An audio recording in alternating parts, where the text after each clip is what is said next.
The House Energy Committee is set to commence with a hearing on the urgency of granting the President emergency powers, owing to the looming power shortage next year. Prior to this, the business sector has varied options to resolve the shortage without the President resorting to emergency powers. The full details from Freddie Abando. The House Energy Committee, chaired by Congressman Reynaldo Umali, will conduct the first of a series of hearings tomorrow to determine the urgency of granting the President the authority to invoke Section 71 of the EPIRA law to contract additional generating capacity to address the looming power crisis for the summer months of 2015 in Luzon.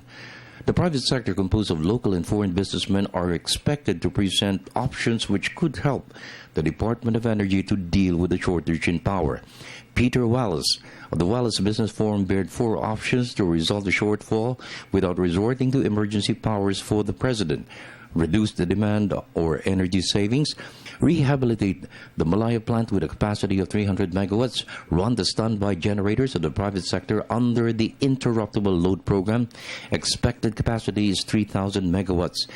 Build more power plants for the long term. What we have to recognize here is there are 2 ways to address the power situation. One is to increase the amount of power generated. The other is to use less. Okay?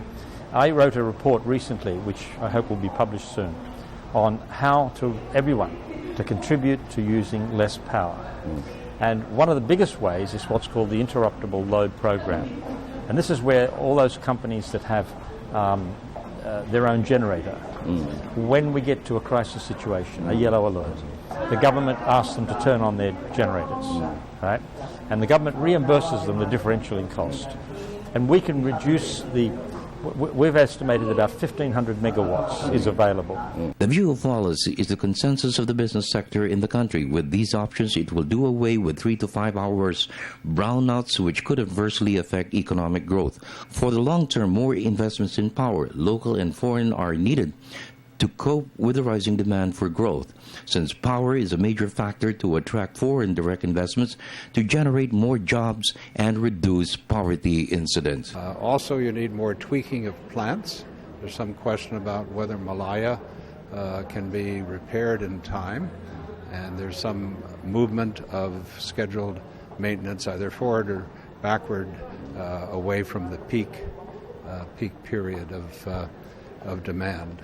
For the People's Television Network, this is Freddie Abando reporting.